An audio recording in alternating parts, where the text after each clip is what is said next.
புதையல் தீவு. இந்த கதையில் இரண்டாவது எபிசோடு நம்ம இன்றைக்கி பார்க்க போகிறோம். இரண்டாவது எபிசோடோட தலைப்பு பன்றித்தீவு. பன்றித்தீவில் இறங்கியதுமே பாலுவுக்கு உற்சாகம் பெருகிவிட்டது. வெண்ணெய் மாதிரி இருந்தது அந்த தீவின் மணல். கால் புதைய புதைய நடந்து கொண்டும் ஓடிக்கொண்டுமே இருக்கலாம் போலிருந்தது. 10 அடிக்கு ஒரு காட்டு மரமும் பறந்தோடும் சிறு குருவிகளும் தொலைவில் மட்டுமே தென்படும் வெண்ணாரைகளும் கடலின் இரைச்சலுமாக சேர்ந்து அவன் பரவசத்தை அதிகரித்து கொண்டிருந்தன. அடடா, வாழ்ந்தால் இந்த மாதிரி ஒரு ஊரில் அல்லவா வாழ வேண்டும் என்று நினைத்தான். ஆனால் தீவில் மனிதர்கள் யாரும் வாழ்வது மாதிரியே தெரியவில்லை.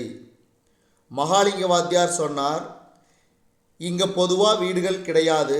சில மீனவர்கள் மத்தியான நேரங்களில் இளைப்பாற வருவாங்க, சாப்பிட்டு படுத்து தூங்கிட்டு போவாங்க.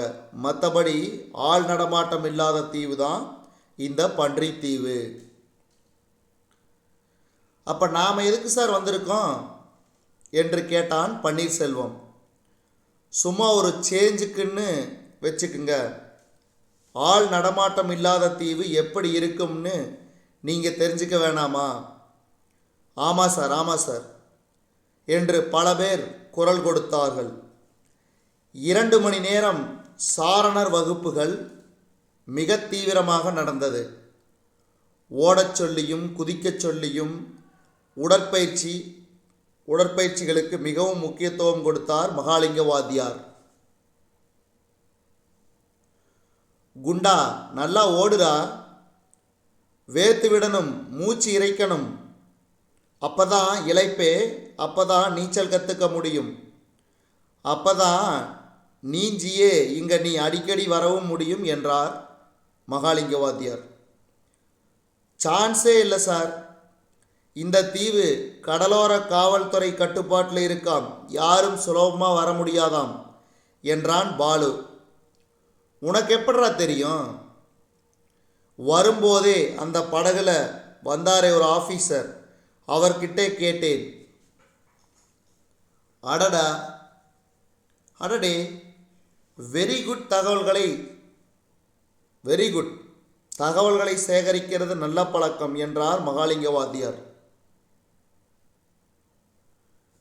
சாரணர் பயிற்சி வகுப்புகள் ஒருவாறு முடிவடைந்ததும் மாணவர்களுக்கு சுட சுட மதிய உணவு வழங்கப்பட்டது. புளியோதரை பொட்டலங்களும் தயிர் சாத பொட்டலங்களும். கீழே இறைக்காமல் சாப்பிடணும் பசங்களா என்றார் வாத்தியார். மண்ணு தானே சார், மக்கு மண்ணு தான், ஆனால் எவ்வளோ சுத்தமாக இருக்கு பாரு. இதில் சாதத்தை கொட்டினா உனக்கே பார்க்க அசிங்கமாக இருக்காது? அது ஆமாம் சார். பாலு நைஸாக 2 பொட்டலங்கள் எடுத்துக்கொண்டு சாப்பிட தனியாக போனான். கடலோர மணல்வெளியை தாண்டியதுமே வரிசையாக நிறைய காட்டு மரங்கள் வரத் தொடங்கியிருந்தன. அடர்ந்த அடிப்பகுதி பருத்த மரங்கள் தான் அனைத்துமே. இந்த தீவில் இருக்கிற பல தாவரங்கள் மருத்துவ குணம் மிக்கவை. அதுங்களை பராமரிக்கிறதுக்காகத்தான் இதை பாதுகாக்கப்பட்ட பகுதியாக அரசாங்கம் வச்சிருக்கு என்று கடலோர காவல்துறை அதிகாரி சொன்னது அவன் நினைவுக்கு வந்தது. பாலுவுக்கு அந்த தீவை முழுவதுமாக சுற்றி வர வேண்டும் என்று விருப்பம் எழுந்தது. மொத்த பரப்பளவே 1.5 கிலோமீட்டர் தான் என்று சொல்லியிருந்தார்கள். கடற்கரை ஓரமாகவே சுற்றி வந்தால் 50 நிமிடத்தில் சுற்றி வரலாம் என்று கேள்விப்பட்டிருந்தான். ஒரு ரவுண்ட் போகலாமா என்று நினைத்தான். வாத்தியார் உதைப்பார் என்று பயமாகவும் இருந்தது. யாராவது 4 பசங்கள் உடன் வந்தால் தைரியமாக போகலாம், அல்லது மகாலிங்க வாத்தியாரையே கூட அழைத்து போக தைரியம் சொல்லலாம். அவர் கூட வருகிற பட்சத்தில் கடலோரமாக என்ன மரங்களின் ஊடே புகுந்து போகலாம். காட்டுக்குள் பயணம் செய்வது எப்பேற்பட்ட அனுபவம் என்று நினைத்தான் பாலு. இவ்வாறு நினைத்து கொண்டே சுமார் 20 அடி தூரம் நடந்திருப்பான். சட்டென்று சூரிய வெளிச்சம் மிகவும் மங்கி மரங்கள் அடர்த்தியாக மூடியிருப்பதை உணர்ந்தான். எங்காவது புலி கரடி என்னாவது வந்துவிடுமோ என்று ஒரு கணம் அச்சமாக இருந்தது. உடனே சேச்சே, அந்த மாதிரி இடத்துக்கெல்லாம் அழைத்து வர மாட்டார்கள் என்றும் நினைத்து கொண்டான். திரும்பி போய்விடலாம் என்று நினைத்த வேளையில் இடைவேளை நேரம் இன்னும் நிறையவே மிச்சமிருக்கிறது என்பதும் நினைவுக்கு வந்தது. நடந்த வாக்கிலேயே சாப்பிட்டு வந்தவனுக்கு பொட்டலங்கள் தீர்ந்ததும் தண்ணீர் வேண்டும் போலிருந்தது. அடடே, தண்ணீரை மறந்து விட்டோமே என்று நாக்கை கடித்து கொண்டான். வேறு வழியில்லை, திரும்பித்தான் ஆக வேண்டும் என்று அழுத்துக்கொண்டு திரும்பியவனுக்கு சடார் என்று இன்னொரு யோசனை தோன்றியது. என்னதான் தீவு என்றாலும் கடலுக்கு நடுவே இருப்பதென்றாலும் இத்தனை தாவரங்கள் மூலிகைகள் முளைக்கும் இடத்தில் தண்ணீர் இருக்காதா என்ன? ஒரு 10 நிமிஷம் மேற்கொண்டு சுற்றிவிட்டு திரும்பிவிடலாம் என்று நினைத்து கொண்டு மேலே நடந்தான். நடக்க நடக்க கானகம் மிகவும் இருண்டு கொண்டே வந்தது. வெளிச்சம் துளியும் இல்லாமல் வெறும் கடலின் இரைச்சல் மட்டுமே கேட்டுக்கொண்டிருந்தது. ஒரு லாங் ஜம்ப் செய்தால் கடல் வந்துவிடும் என்றுதான் நினைத்தான். ஆனால் அக்கம்பக்கத்தில் மரங்கள் தான் கூடிக்கொண்டே வந்தனவே தவிர கடலை காணோம்.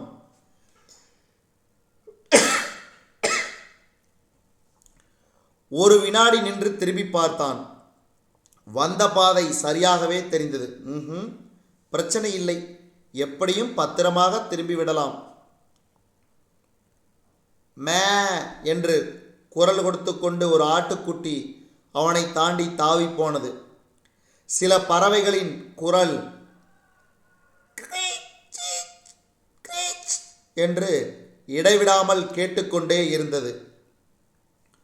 ரசித்தபடியே மேலும் நடந்தவன் சற்று தூரம் போனதும் வலப்புறம் கொஞ்சம் தள்ளி தொலைவில் ஒரு பாழடைந்த வீடு இருப்பதை கண்டான். உடனே அவனுக்கு மிகவும் ஆச்சரியமாய் போய்விட்டது. மனிதர்களே இல்லாத தீவில் வீடு மட்டும் எப்படி இருக்கிறது? யார் கட்டியிருப்பார்கள்? எப்போது கட்டியிருப்பார்கள்? ஆவல் அதிகரிக்க அதை நோக்கி நடக்க ஆரம்பித்தான். அது மிக புராதனமான வீடு போல் இருந்தது. முன்புறம் பாதிக்கு மேல் உடைந்து உதிர்ந்திருந்தது. பழுப்பாகி போன கரும்பலகை ஒன்று உடைந்து ஒரு ஓரமாக கிடந்தது. அதில் கடலோர என்ற வார்த்தை மட்டும்தான் படிக்கும்படி இருந்தது. மற்றதெல்லாம் அழிந்திருந்தது. ஓஹோ, இது அரசாங்க கட்டடம்தான் போலிருக்கிறது என்று நினைத்து கொண்டான். ஆனால் யாரும் உள்ளே இருந்து வேலை பார்ப்பதாக தெரியவில்லை. கதவு பூட்டப்பட்டிருந்தாலும் ஜன்னலெல்லாம் முழுவதுமாக உடைந்து கட்டடத்தின் உள்புறம் முழுவதுமே பார்க்கும் விதத்தில் இருந்தது. கிட்டே போய் எட்டி பார்த்தான். நின்று கொஞ்ச நேரம் யோசித்துவிட்டு மீண்டும் கீழே இறங்கி அந்த பாழடைந்த கட்டடத்தை ஒரு முறை சுற்றி வந்தான். ஒரு ஆபீஸ் இங்கே இருந்திருக்கிறது என்றால் ஒரு குழாய் இருக்காதா என்ன? ஆபீஸ் இல்லாவிட்டாலும் அந்த குடிநீர் குழாய்க்கு இப்போது உயிர் இருக்காதா என்ன? அவன் எதிர்பார்த்தபடியே அந்த கட்டிடத்தின் பின்புறம் சுவரை ஒட்டியபடி ஒரு பிளாஸ்டிக் பைப் அழுக்கேறி கிடந்தது. பைப்பின் மறுமுனை ஒரு குழாயில் சொருகப்பட்டிருந்தது. அப்படி போடு. அவன் ஆர்வமுடன் குழாயை திறந்து பார்த்தான். ஆஹா, தண்ணீர் வருகிறதே! ஆனால் குடிக்க முடியாத நீர் உப்பாக இருந்தது. எனவே அவன் வெறுமனே கைகளை மட்டும் கழுவிக்கொண்டு முகத்தையும் தண்ணீர் அடித்து புத்துணர்ச்சி ஏற்றி கொண்டான். மறுபடியும் குழாயை மூடிய போதுதான் அந்த சத்தம் அவன் கவனத்தை கவர்ந்தது. யாரோ பேசுவது போலல்லவா இருக்கிறது. இந்த இடத்தில் யார் இருப்பார்கள்? அதுவும் பாழடைந்த பழைய அலுவலகம். யாரோ பேசுவது போலல்லவா இருக்கிறது. இந்த இடத்தில் யார் இருப்பார்கள்? அதுவும் பாழடைந்த பழைய அலுவலகம். 2 அடுக்குகளாக இருந்த அந்த கட்டடத்தின் மாடிக்கு போகும் படிகள் உடைந்து சிதிலமடைந்திருப்பதை முன்புறத்தில் நின்றபோதே அவன் கவனித்திருந்தான். ஆனால் மாடியிலிருந்து இப்போது பேச்சுக்குரல் வருகிறது. யாராக இருக்கும்? பூட்டி கிடக்கும் கட்டடத்துக்குள் எப்படி அவர்கள் நுழைந்து உடைந்த மாடிப்படி ஏறி மேலே போயிருக்க முடியும்? ஜன்னல் வழியாக தான் போயிருக்க முடியும்னு நினைக்கிறேன். ஆனால் கதவை திறக்காமல் ஜன்னல் வழியே எகிரி குதித்து உள்ளே போய் மாடி ஏறி ரகசியமாக பேசுபவர்கள் நிச்சயம் கடலோர காவல்படை அதிகாரிகளாக இருக்க முடியாது. என்ன செய்யலாம்? அவனுக்கு கொஞ்சம் திகிலாகவும் அதே சமயம் ஆர்வமூட்டும் விதமாகவும் இருந்தது. மாடியிலிருந்து வந்த கிசுகிசுப்பு பேச்சு திரும்பி போய்விடலாம் என்றுதான் முதலில் நினைத்தான். ஆனால் அப்படி என்னதான் அவர்கள் பேசுகிறார்கள்? நின்று கேட்டால்தான் என்ன என்றும் தோன்றியது. ஒரு முடிவுக்கு வந்தவனாக விறுவிறுவென்று அந்த கட்டடத்தை சுற்றி கொண்டு முன்புறம் போனான். உடைந்து கிடந்த ஜன்னலில் ஏறி உள்ளே குதித்தான். கீழே தரை உடைந்து மண்ணும் சிமெண்டுமாக இருந்தது. பழைய கால மேஜை நாற்காலிகள் 2 உடைந்து ஒரு ஓரத்தில் கிடந்தன. மாடிப்படியோரம் போய் நின்றவன் மேலே ஏறலாமா என்று யோசித்தான். அது மரப்படி, ஏறினால் சத்தம் வரும் என்பதால் அங்கேயே நின்று காதை தீட்டிக்கொள்ள முடிவு செய்தான். 2 நிமிடங்கள் அமைதி காத்ததும் பேச்சு துல்லியமாக கேட்டது. மாடியில் 2 பேர் அல்ல, 3 பேர் இருக்கிறார்கள் என்றும் புரிந்தது. இன்னைக்கு ராத்திரி நாம் கிளம்புறோம், திரும்பி வர சரியா 5 நாள் ஆகும் சொல்லிக் கொண்டிருந்த இன்னைக்கு ராத்திரி தான் கிளம்புறோம், திரும்பி வர சரியா 5 நாள் ஆகும். அதாவது அடுத்த புதன்கிழமை நாம் திரும்பி இங்கே வரோம்.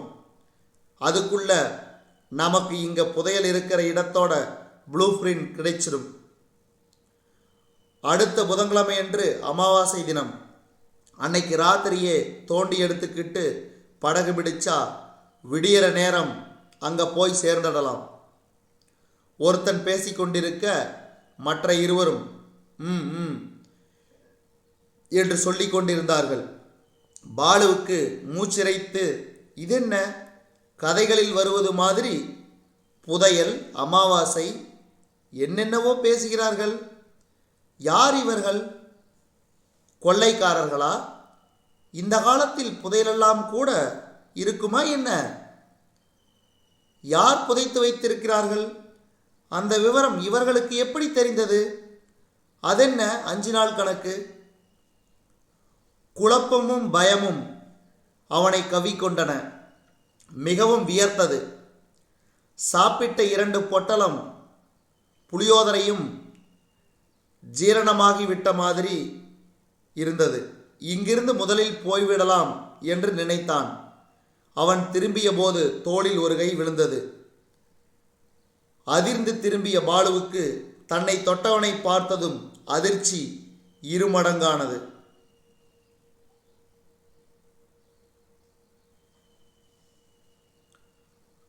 அடுத்த எபிசோடில் பார்ப்போம். நன்றி.